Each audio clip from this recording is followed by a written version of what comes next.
Hello, everyone. Ian McMillan here from Fansided, and joining us today is now former NFL running back, Heisman Trophy winner Mark Ingram, who is joining us on behalf of Abbott. This weekend, Mark and other pro athletes will be participating in Abbott's Win From Within soccer clinic and nutrition education sessions, where they will receive direct instruction from Real Madrid coaches and staff. Mark, congratulations on both your retirement from the NFL as well as your new role on Big Noon Kickoff on Fox Sports this year.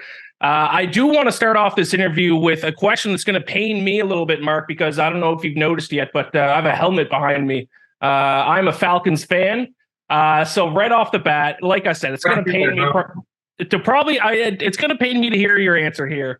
But what is your favorite memory from the rivalry between the Saints and the Falcons? Probably Thanksgiving games. You know what I mean? Being able to, whoop on the dirty birds and then eat the bird at the middle of the field, all my teammates, man. The big turkey leg, the big dirty bird leg. You know what I mean? Whoop on the dirty birds, then go ahead and eat some dirty bird after the game. So the Thanksgiving victories versus the Falcons, those are some of my favorites. Yeah, your retirement news was good news for me as well, because now I don't need to watch you score any more touchdowns against my team. Did I retire though? That's what I hear. I mean, I never said I retired though. I guess it was assumed because you took the role with Fox Sports, but are you hinting there might be a comeback in your future? No. I took the job, and so I'm excited about that. But I did not officially retire. So door's open then. Huh? The door is officially open. I'm gonna be doing my thing on Fox with all my Big Noon crew. But these people know my phone line, and if the right team calls, I might listen. Well, fair enough. But I will ask you, please don't go back to the Saints. If you do come back, get out of the NFC South for me, please. Speaking of the NFL, though, I do got to talk to you about this. I'm actually really excited to talk to you about this because this is kind of the news of the NFL over the past couple of weeks, and it has to do with running backs. Saquon Barkley, Josh Jacobs, Tony Pollard, these guys not receiving long-term contracts despite being some of the best running backs in the game right now. I saw you joined in on the conversation on Twitter saying that you think running backs should have their own union and CBA. Can you expand on that a little bit for me? I just feel like with the position being devalued how it is, I feel like the running backs should be able to, I feel like, for one, I do feel like the franchise tag should have been done with, but especially for running backs. They're trying to devalue the position. I feel like the running back should be able to get to the table sooner. I feel like there just needs to be addressed that the backs need to be taken care of, because regardless of the position, these are some of the best players in the National Football League. And they say that they can be replaced easily. And I feel like if you don't see Josh Jacobs or Saquon sign this tag, I feel like you'll see directly that it is affecting their team, that they don't have these high-powered runners and these playmakers. Just because they're runners, they block, they catch, we run, like we do all these things and that are super valuable to a team, super valuable to a quarterback, super valuable to an offense, and super valuable to a team. Unless you have Patrick Mahomes, who is the best quarterback that we have seen in however many years, you're going to need a running back to help you out. So I just feel like the running backs need to be respected, and I feel like they need to be paid. I feel like they deserve to, they like Saquon and Josh Jacobs and Tony Pollard. These guys have earned long-term deals, and I feel like they should be, compensated as such. Yeah, it is kind of interesting how the running back position has developed, because I remember when I was growing up, the running backs were just as important as the quarterbacks, if not even more important on some teams. And now they even, are treated as receivers more than they were back then. So why do you think the running back position has kind of become an underrated and undervalued position by, managers of these teams?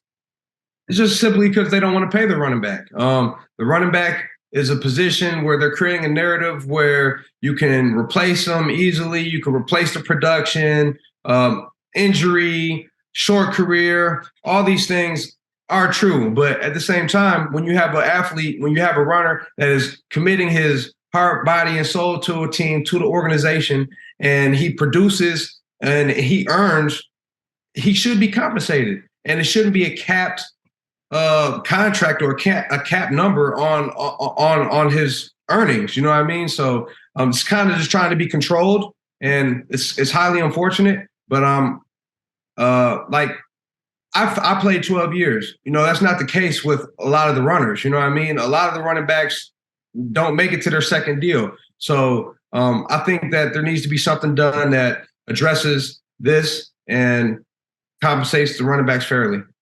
Do you think a possible solution would be for these running backs to get paid more in their rookie season? Maybe the running back position as rookies gets treated completely different because, hey, if these teams think that running backs are in their prime almost as soon as they get to the NFL, then maybe they deserve to get paid like they're in their prime as soon as they get to the NFL. Is that a potential solution? Man, I would love for it to be a solution, and I think there's many different options and different ways to look at this. But you either pay them earlier or you allow them to get to their second contract earlier. You don't allow Saquon Barkley and Josh Jacobs, who are drafted in the first round, to go 4 years and then be tagged on a 5th-year option and then be tagged after that on a franchise tag. Like, no tags for the running backs. Allow them to get to their second and third contracts earlier. And so maybe only two-year deals, 3-year deals for the running back tops. You know what I mean? So I like your idea, and I'm open to all thoughts, but we need to do something because the running back is a very important position to a team, to an offense. And it's very unfair that these guys are getting controlled on their salaries because that's the narrative that the owners and the GMs and the managers want to push on the running back. Yeah, I do completely agree with that. Let's switch sports now. You are obviously a big soccer fan. You're an investor in the ownership group for DC United in the MLS. I see you tweeting about the United States national teams as well. Tell us about the soccer clinic that you're doing with Real Madrid that you'll be participating in this weekend. And for one, yeah, like you said, man, Vamos DC United all day. I'm here at the MLS All-Star in Washington, D.C. right now. But this Saturday, I'm going to be participating in a nutrition-based clinic with Abbott and Real Madrid. So we're going to be going through a real practice with the Real Madrid coaches and real scrimmages. I think Austin Eckler is going to be out there. Matt Lander's going to be out there. So shout out to Abbott and Real Madrid for putting on a great clinic, a great opportunity for us to be able to go out and show my footy skills, be able to maybe bend one into the top corner for a goal here and there, make some highlight reels. So I'm excited about it. Really looking forward to the opportunity. Did you play soccer growing up? I did when I was young, like elementary school. So I don't know if that counts too much, but I definitely did a little bit. I'll count it. Another other big soccer news that's going on actually starts this week is the Women's World Cup. Will they pull off the three-peat in the Women's World Cup, the United States team? Listen, we got to handle our business on Friday. You know what I mean? But we are the queens, and they are going for the Triple Crown, and I'm supporting them. I got my home kit. I got my away kit. Trinity Rodman, all the rest of the girls, all the rest of the queens. You know, if you take your shot at the queen, you best not miss. So the USA, we coming, we going for the Triple Crown, for sure. Mark, not only am I on opposite sides of you when it comes to the NFL with the Saints-Falcons rivalry, but I'm Canadian as well. So I'll be cheering for Team Canada to take home their first Women's World Cup. So we're rivals there in soccer as well. Thank you so much for joining me here today, Mark. Where can fans follow along to get an inside look at this soccer clinic that you're doing with Real Madrid?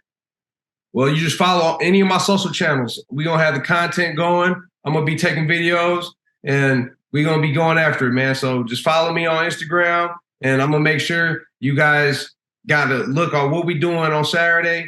I'm with Abbott and Real Madrid. Big love. Looking forward to the opportunity, man. So just follow my socials, and you'll see it all. Perfect. Thank you so much, Mark. And you'll be hearing from me when Canada wins the World Cup and then again in the fall when the Falcons win the NFC South. Looking forward to it, my friend. Take care. Take care. Thanks.